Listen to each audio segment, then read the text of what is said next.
Olá, bom dia. Brasil registra queda de 11% nos casos de coronavírus e o número de mortes se estabiliza. A partir de agora, agricultores poderão denunciar a venda casada de produtos na hora de contratar o crédito rural. E veja também, Receita Federal libera hoje consulta ao terceiro lote de restituição do imposto de renda. Hoje é sexta-feira, 24 de julho de 2020. O Brasil em Dia começa agora.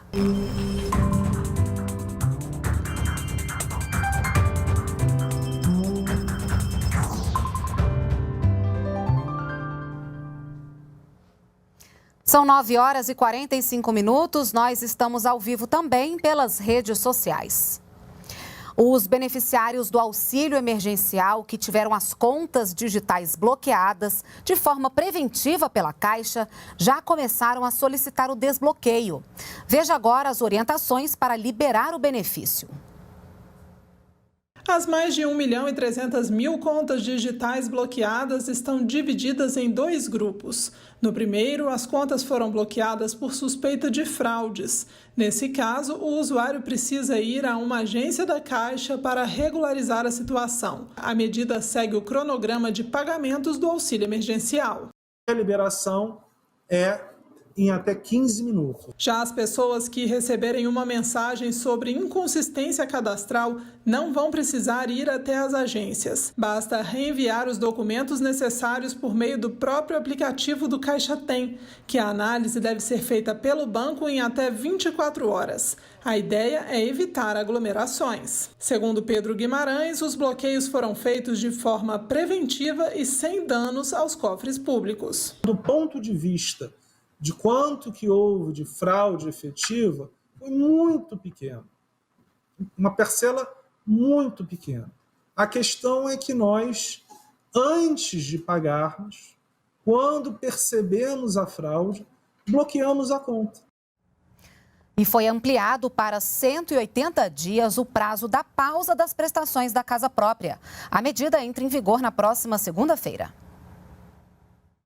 Ricardo financiou a casa própria em que vive na Ceilândia, no Distrito Federal. Mas com a pandemia viu as despesas aumentarem e acabou pedindo a suspensão das prestações do financiamento imobiliário. Nós optamos em fazer a suspensão da prestação da habitação, até bem simples. Utilizamos aí um aplicativo da Caixa, que é o Caixa Habitacional, porque logo de cara as despesas de casa elas aumentam bastante. Segundo a Caixa, mais de 2.400.000 pessoas já pediram a pausa na prestação habitacional. E quem optou por esse alívio temporário nas contas terá mais 2 meses de parcelas suspensas. A Caixa ampliou a interrupção do pagamento, que era de 120 dias, para 180 dias. Estão contemplados clientes que financiaram o imóvel pelo Fundo de Garantia do Tempo de Serviço, o FGTS, pelo programa Minha Casa Minha Vida e pelo Sistema Brasileiro de Poupança e Empréstimo. O presidente da Caixa explica que a suspensão não é automática. É uma resposta à demanda da sociedade, lembrando que esta pausa não é automática. Há a necessidade das pessoas irem e pedirem, seja pelo aplicativo, seja pelos telefones que são encontrados no site da Caixa Econômica Federal. E devido à pandemia, o governo ampliou o prazo para beneficiários sacarem o dinheiro do Bolsa Família. As parcelas do benefício, que antes deveriam ser sacadas em até 90 dias, agora têm validade enquanto durar o decreto de calamidade pública nacional, portanto, até dezembro deste ano. A medida é para evitar aglomeração e filas nos canais de pagamento. Em junho, a folha de pagamento do programa atingiu a marca histórica de quase 14 milhões e 300 mil famílias atendidas. Desse total, mais de 13 milhões receberam o auxílio emergencial do governo. E quase 4 milhões de contribuintes vão receber a restituição do imposto de renda na próxima semana. Um alívio para as contas nesse momento de crise. A consulta ao terceiro lote sai hoje. É só acessar o site da Receita Federal. O crédito será depositado no dia 31 de julho, próxima sexta-feira. A partir de agora, produtores rurais poderão denunciar a venda casada de produtos na hora de contratar o crédito rural. uma parceria entre o Ministério da Justiça e Segurança Pública e Agricultura. Além das dificuldades normais enfrentadas pelos agricultores na hora de pegar financiamento de custeio ou investimento do Plano Safra, os bancos condicionam a liberação do crédito à aquisição de outros produtos financeiros, como títulos de capitalização ou consórcios, a chamada venda casada. Para combater esse abuso, o Ministério da Agricultura, em parceria com o Ministério da Justiça, lançou nessa teleconferência um canal anônimo para denúncia dessa prática criminosa. Esse tipo de relação que constrange esse pequeno agricultor não é a ideal e, por isso, a união de esforços entre o governo, setor bancário e setores relacionados à agricultura para o amparo desse pequeno agricultor é essencial. Por ano são contratados cerca de 2 bilhões de operações de crédito rural, o que equivale a 10 bilhões de reais de subsídios do governo. A venda casada eleva em até 3 vezes a taxa de juros, o que acaba onerando a produção do pequeno agricultor. Para o Ministério da Agricultura, essa prática representa desvio de finalidade. Pela plataforma, o agricultor poderá fazer a denúncia em sigilo absoluto. Essa prática precisa ser coibida, só assim nós poderemos atuar para que essa prática abusiva acabe de uma vez por todas no nosso país. O presidente Jair Bolsonaro segue em isolamento no Palácio da Alvorada, onde mantém uma rotina de trabalho à distância. Vamos então agora conversar ao vivo com o repórter Glauco de Queiroz. Ele está em frente à residência oficial. Oi, Glauco, bom dia. Bom dia, Renata. Bom dia a todos. Na tradicional live desta quinta-feira, nas redes sociais, o presidente Jair Bolsonaro disse que se sente muito bem. Ele, esta semana, testou novamente para o Covid, o resultado deu positivo, mas ele segue aqui no Palácio da Alvorada sem sintomas. Daqui a pouco, às 10 horas, ele participa por videoconferência de uma solenidade comemorativa relativa aos 92 anos da Polícia Rodoviária Federal. E ontem, nesta live, na quinta-feira, ele parabenizou a PRF, já que ontem foi o Dia Nacional do Policial Rodoviário Federal. E nesta mesma live, ele citou exemplos de trabalho desempenhados pela corporação. O presidente citou as apreensões somente feitas ontem. Foram 1.200 quilos de maconha em Mato Grosso do Sul, 127 quilos de pasta base de cocaína no Paraná e 66 mil comprimidos de anfetamina na Bahia. Em junho e julho, segundo Jair Bolsonaro, triplicou a apreensão de drogas pela PRF em comparação ao mesmo período do ano passado. O presidente também disse que em novembro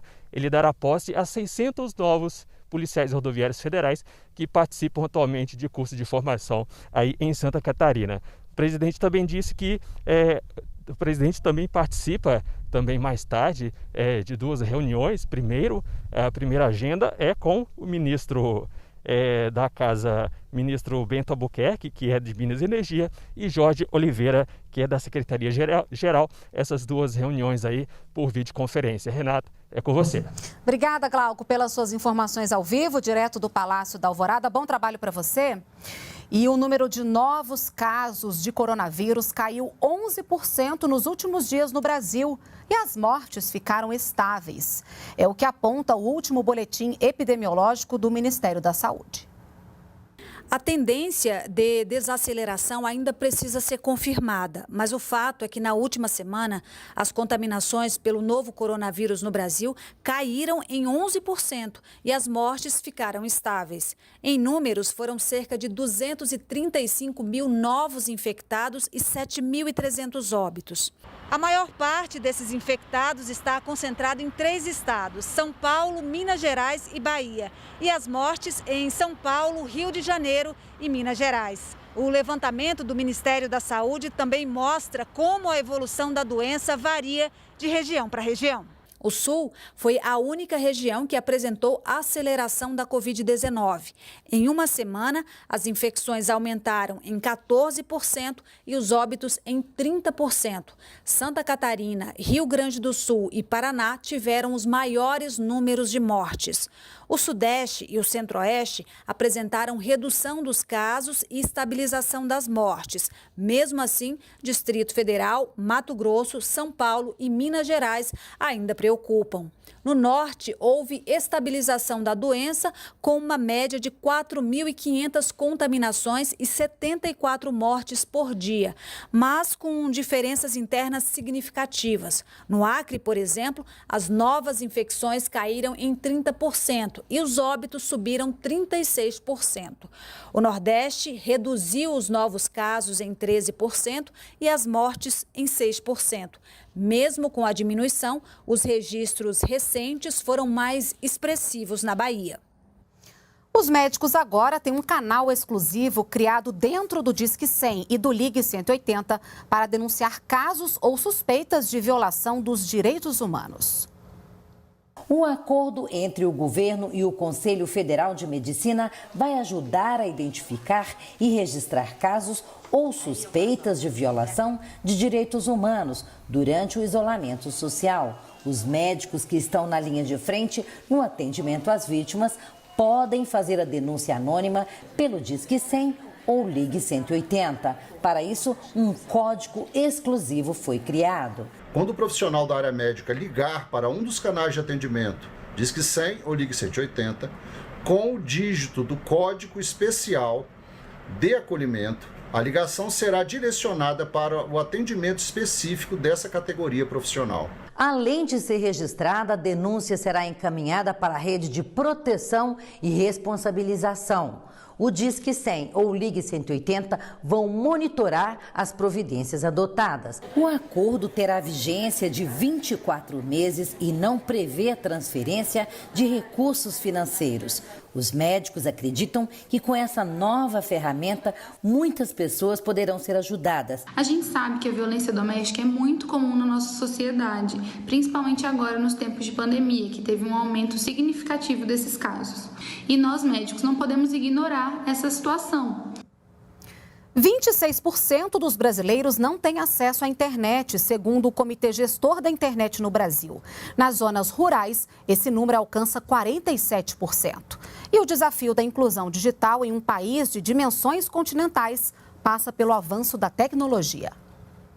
Essa manicure tem 5 filhos, 4 deles em idade escolar. Ela não tem acesso à internet e, nesse momento de pandemia, precisa se deslocar até a casa da irmã para que as crianças consigam realizar as atividades educativas. Eu espero que essa internet que está chegando para a gente agora, que venha melhorar mais, que vai ficar mais fácil, que eles vão ter mais acessibilidade às coisas, não vão ter tanta dificuldade, vai ficar mais fácil até mesmo quando as aulas voltarem ao normal, para poder estudar, para fazer uma atividade, para fazer pesquisas, para poder evoluir, né? Levar internet à população é um dos desafios do Ministério das Comunicações. Segundo o governo, é possível dar acesso à internet banda larga a pelo menos 80% das famílias brasileiras. Em entrevista exclusiva à TV Brasil e Voz do Brasil, o ministro Fábio Faria afirmou que vai buscar recursos e parcerias para vencer as barreiras da falta de acesso à internet. Iremos fazer e buscar dinheiro na economia, o que puder ser feito, parcerias com as teles, enfim. Iremos tentar vencer essa barreira aos poucos, não é fácil. É um desafio nosso, espero que nesses 2 anos a gente possa avançar bem nesse sentido. O IBGE divulgou agora há pouco que a prévia da inflação oficial de julho ficou em 0,30%. A maior variação foi do setor de transportes. A alta de 1,11% ocorre após 4 meses de quedas. Em relação aos índices regionais, apenas a região metropolitana do Rio de Janeiro apresentou deflação em julho. O Brasil em Dia termina aqui. Nos acompanhe também pelas redes sociais. Um ótimo fim de semana para você e até segunda-feira. Até lá!